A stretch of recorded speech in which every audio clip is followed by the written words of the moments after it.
Welcome to the Unbound Mind, a sacred space designed for the chosen ones, the visionaries, and the dreamers. This is more than a podcast, it's a call to rise beyond the ordinary.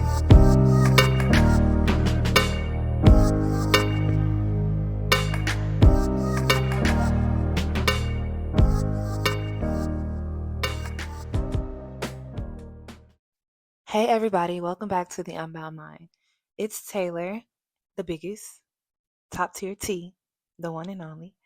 And today I want to discuss the trickery of how when you are running from God, you're ultimately running from yourself. And when you're running from yourself, you are hindering the process of your evolution and you're slowing down your soul's purpose. I've mentioned before that God is at the core of everything, okay? Everything is God. Everything. Literally everything. He is the Alpha and the Omega, okay? The creator. The big one. The biggest. So God is at the core of everything. God, source, divine intelligence, infinite intelligence, spirit, I am, all that is, the universe, the creator. However you want to address the ultimate divine power. And you, my friend, you are made in that image, meaning God lives within you. So when you run from God, you're not running from something out there. You're not running from anything externally or outside of you. You're running from the true essence of your core. You're avoiding your own truth, your own light, and your own power. Stop it. You're disconnecting from the very source that God gave you. The God that gave you a purpose, a destiny, and a calling. Running from yourself blocks your evolution. And I know this from a personal perspective. I've been able to reflect on my past and notice that when I took my focus from within and I placed my energy on anything external, I willingly fell victim to the illusion of the matrix, which ultimately put a hard pause on my life in so many different areas. So as days and months and weeks went by and hours and minutes and seconds, I noticed the hindrance that I placed on my own life because I chose to go against myself and I chose to pursue the very things that society has told me to, whether it was a traditional 9 to 5, whether it was materials or even a way to distract myself with excitement such as chasing love or money or just being outside and having a blast. Your evolution depends on your willingness to face who you are. This includes your way of thinking, your wounds, your fears, your insecurities, your shadow, and your light. And when you avoid yourself, baby, you only denying yourself. You're delaying your healing, your growth, your evolution, and your alignment with purpose.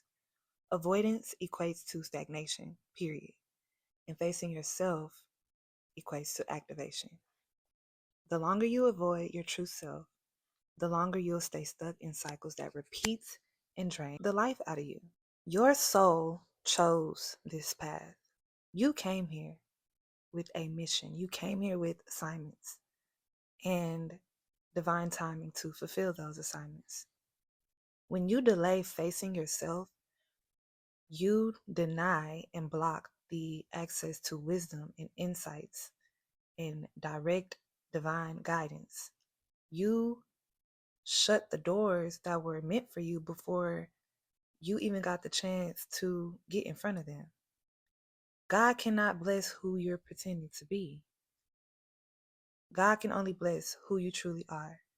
And that requires full surrender. And that full surrender is full surrender to being yourself.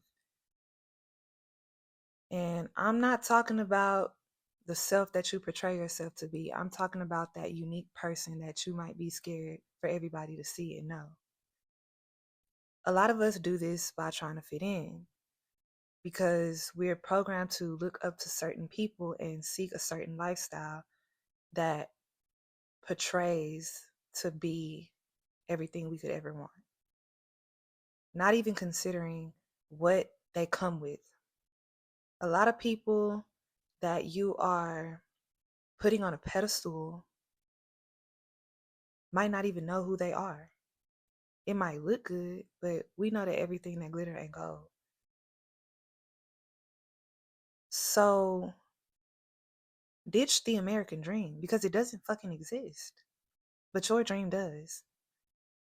I feel like we're given little whispers of the truth throughout life at all times. We're told to know thyself. We're told to look within. We're told to seek God. But we have so many blaring distractions that it might be a challenge to do that. We have traumas, we have PTSD, we have experiences that may slow us down in this process, in this journey. But when you dare to walk that path, your healing journey, your awakening, doing the inner work, that's your return to the Creator. And when you return back to God, you will realize that you were returning to yourself. And that's when life will begin to flow. Manifestations will align, blessings will fall down from the heavens for real, and you'll step into your power. Deeper signs that you might be running from God and yourself may include constantly feeling lost or unfulfilled. No matter what you do, jobs, relationships, distractions, success, there's this void that you just can't feel and you don't know what it is. This deep sense of yearning or emptiness that you just cannot get rid of. That is your soul calling you home. It's not love you're seeking. It's not stability that you truly want. It's not the chains and the rings. You're ignoring the call that is tugging at your core. And this is the exact call that will lead you to your divine path.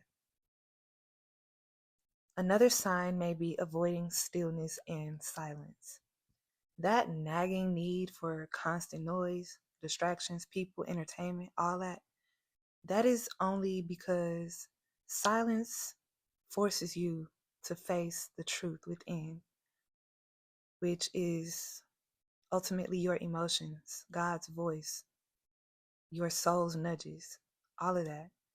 And when you don't have the ability to sit with yourself, you won't ever have the space and capacity to understand exactly what's going on.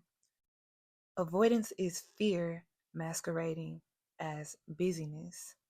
The third sign one may experience is feeling triggered by truth or spiritual talk. Hearing about God or spirituality or healing might annoy you. It might make you uncomfortable, or you'll feel like people are doing too much and you just don't want to hear it. That is because truth comes with conviction. And baby, conviction stings. That's why they say the truth hurt. I feel like we all have a deeper sense of what we should or need to do, but are you doing it? Truth triggers what you're resisting facing. Deep down, you know. It ain't no way you don't know. You know. But the ego fears of what it means for your current lifestyle. Who do you have to become? What do you have to let go of? What needs to be changed? That takes commitment and discipline and introspection. And it's just not always the easiest choice to take. Another sign is self sabotaging. God will send you opportunities, He will send you people, He will put you in alignment, in direct alignment, and you will push it all away. You will procrastinate, you will doubt yourself, you will talk yourself out of it. That's resistance to receiving because receiving requires you to step into your higher self and become someone that you've never been before.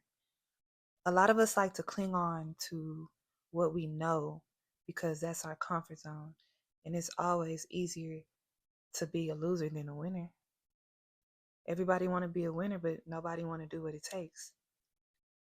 I've literally played this game so many times until I got tired of the outcomes I was constantly experiencing over and over and over and over again. But eventually, I had to take accountability of the part I played in my own suffering. Self sabotage is rooted in fear. This isn't always done consciously, but eventually you'll wake up to the patterns because you won't be able to unsee them.